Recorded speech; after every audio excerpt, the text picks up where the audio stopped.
Good afternoon and welcome to my channel, Watercolor Painting in the Afternoon. Today I'm going to illustrate for you some bunnies, 4 different ways. And these are illustrations, so they can be put on maybe cards or in your art journal or your bullet journal, however you want to do it.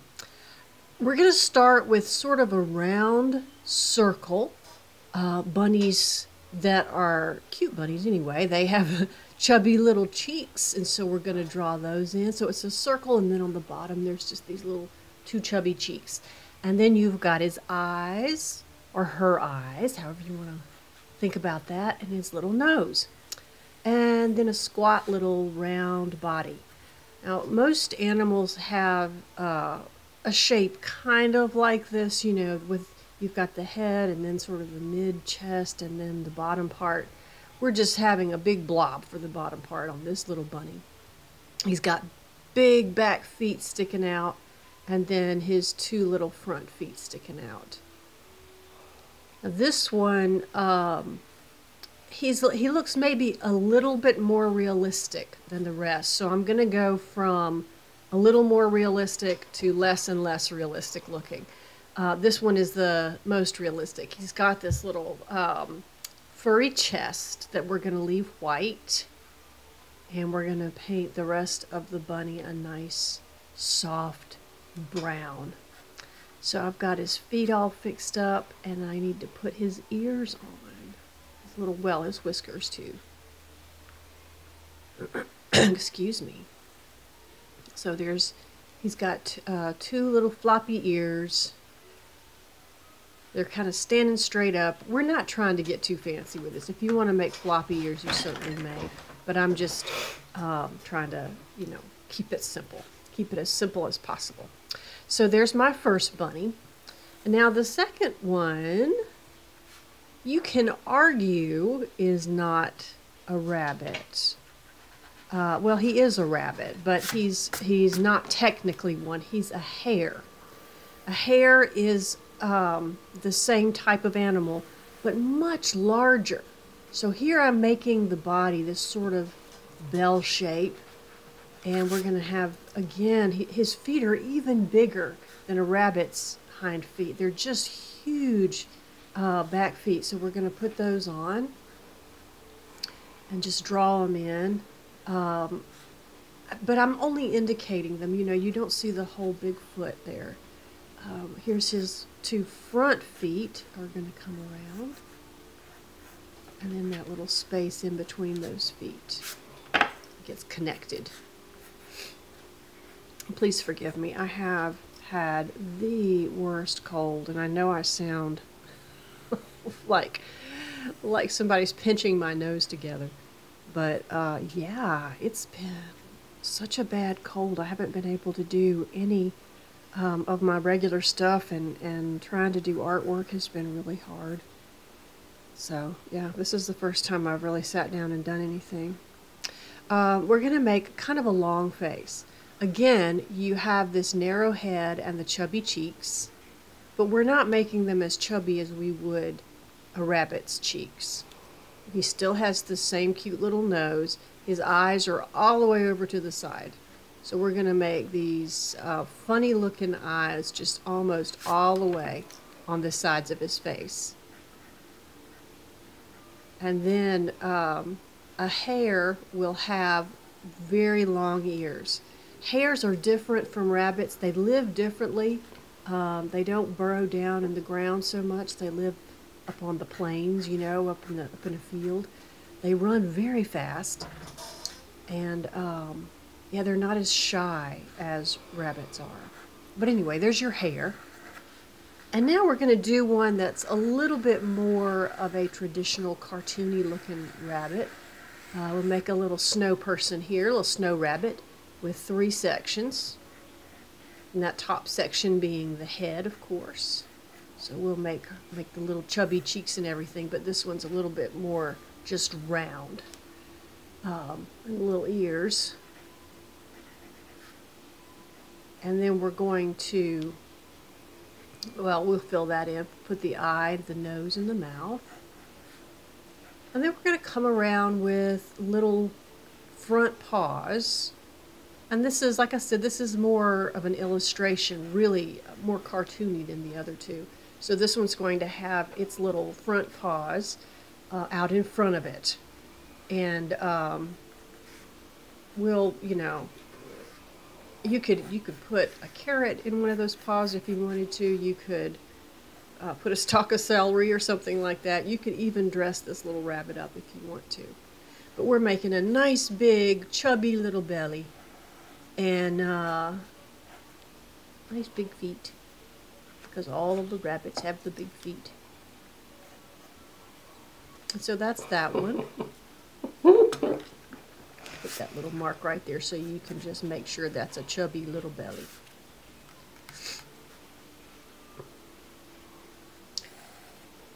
And then this last one is very much an illustration. It's just a rectangle with feet and ears. So let's just see how we can do with this one. Here's one ear. And I messed up the head there, so I'm going to erase that, go back, bring it straight over. There we go, another ear, and then come straight down. So you see we've just got this rectangle with feet and ears. And our next move is going to be to draw the face on. So two little eyes over to the side, and a nose and a mouth. And then two little paws. And that is our drawing. Those are all of our drawings. Now we're going to switch over to painting these little things. And we're going to choose any color that we want, because these are our illustrations and we don't have to follow anybody's rules.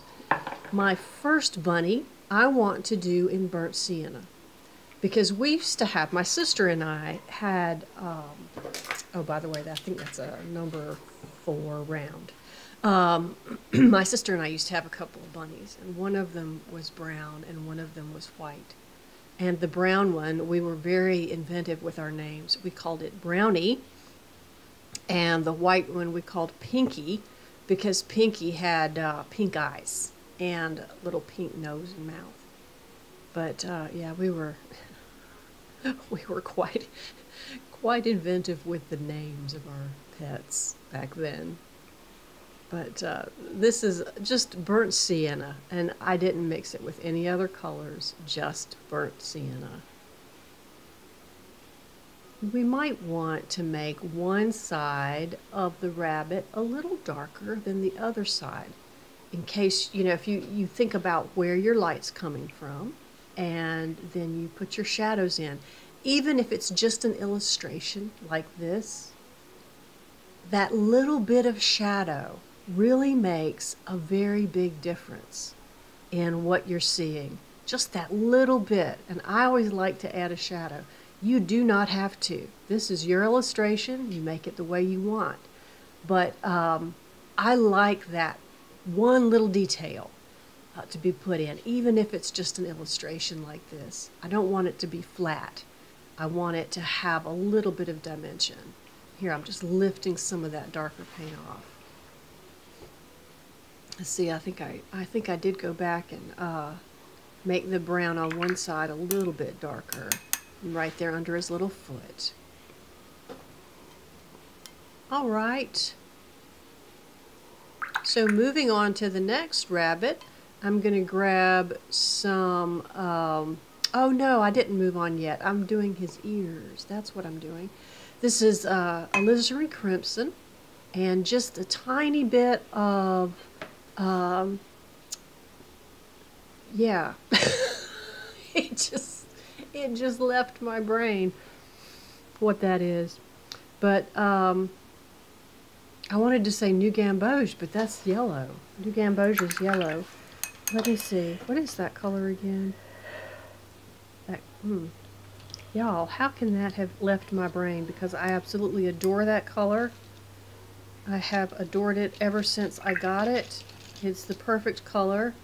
Jaune Brilliant, #1. Y'all, what is wrong with me? I do not know. But that's what I made. That's how I made his ears. This next little bunny, this next hair, is going to be gray. Yeah, because I think most hairs are either white or gray. They could be brown. Most of them are brown, but a lot of them have some white and gray on it. And so I just wanted to make this one gray. I grabbed some neutral tint and just filled it in. I really didn't go crazy with the details. Just a little bit of shadow on that one side over there to the left. Excuse me again. And then I'm just going to fill his face in and his ears. And you're pretty much done with that rabbit, because this one is just one color too.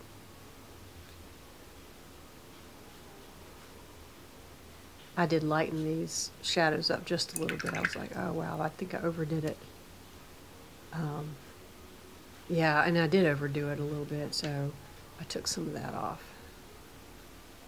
Blended it out. You know, you can do that. You can just blend it out if you think you've got too much of something. And then his face.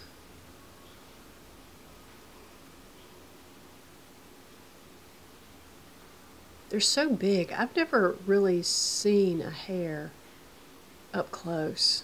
I've seen loads of rabbits, but a hare, I've never seen one really up close. And they say that it's shocking, you know, how big they are. That they'll, you know, a little rabbit will come up maybe to your knee, but the hare will come up to your hip. So it's kind of an amazing looking animal. The next one is getting much more cartoony, so I thought I'd go with a different kind of color. This is cobalt blue and a bit of turquoise. And it's going to be a nice bright blue. And I have a little bib on this one too, a little, like I do on the brown one, the little white bib right under his chin and right on his chest. So painting his little feet.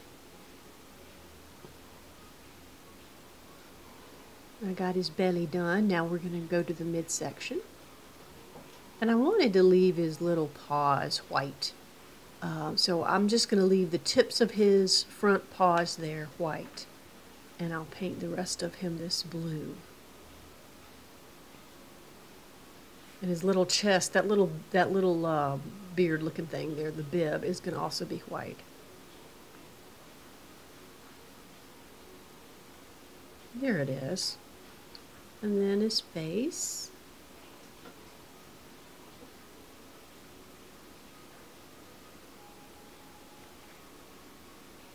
And those ears.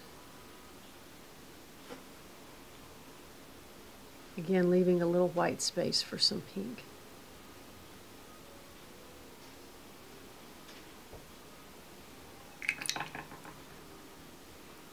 Right there, what I did was I just took a little bit of the cobalt directly on my brush and just tapped the nose with that cobalt in the hopes that it would be a little bit darker right there, just to make the nose stand out.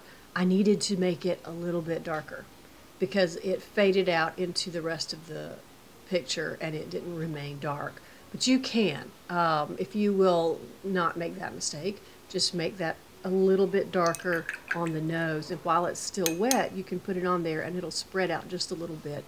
It'll make his nose look really super cute.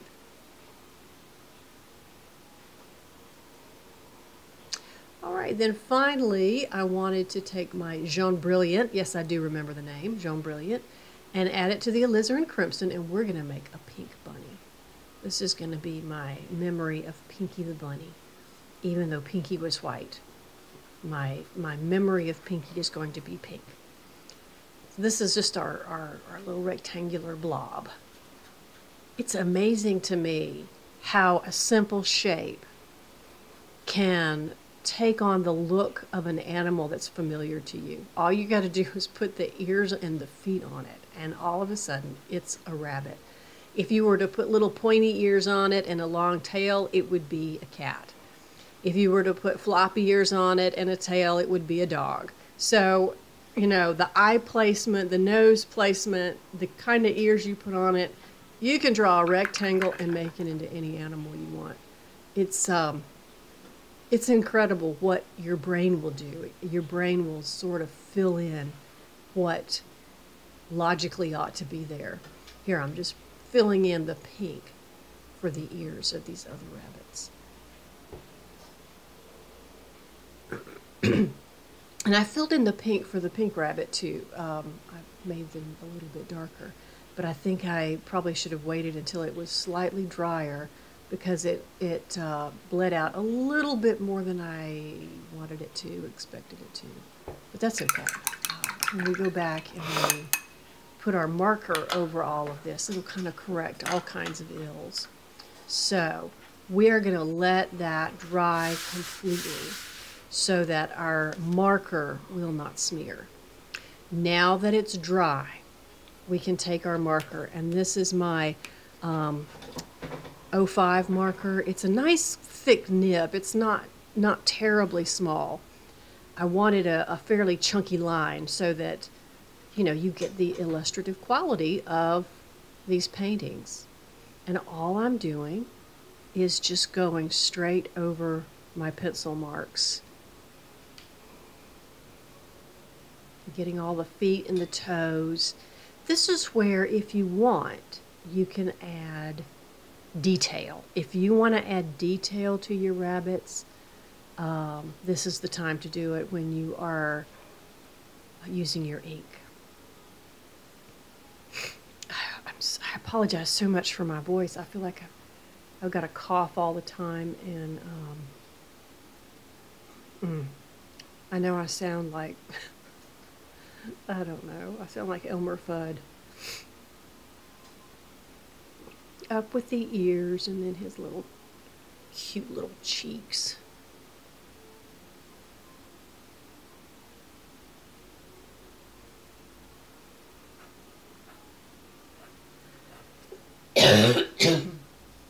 Excuse me again.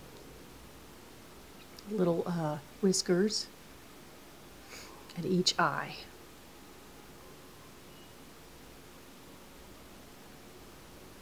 You could do all kinds of things with these illustrations. You could cut them out if you wanted to. You could make them into stickers.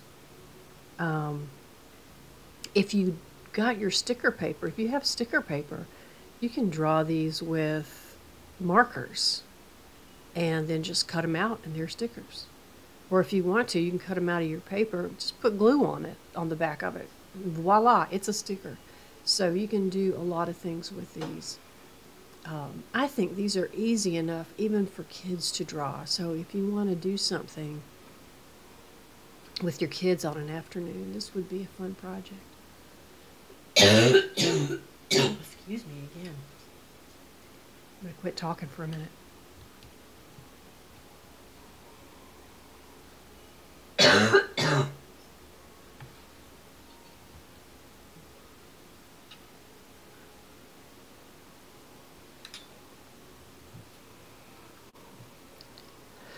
So I actually paused the editing process there for a moment because I needed to go get some water with a little bit of lemon in it. That helped a little bit. And I don't even know what I was saying now. I think I was talking about, you know, how to use these illustrations, but you use them any way that you want. I think that they're fun. For me, they're fun just to draw, and it's relaxing because it's a no-pressure kind of piece where I can just play, and I think that's the best kind. It doesn't matter if I mess something up because they're just little illustrations. I'm not going to frame this, you know, I'm not going to give it away unless I put it on a card, which I think it would make a really cute card. You could just do one type of bunny on a card and send that card out, or cut these out, like I said, and glue them onto cardstock and send them that way. That would be cool.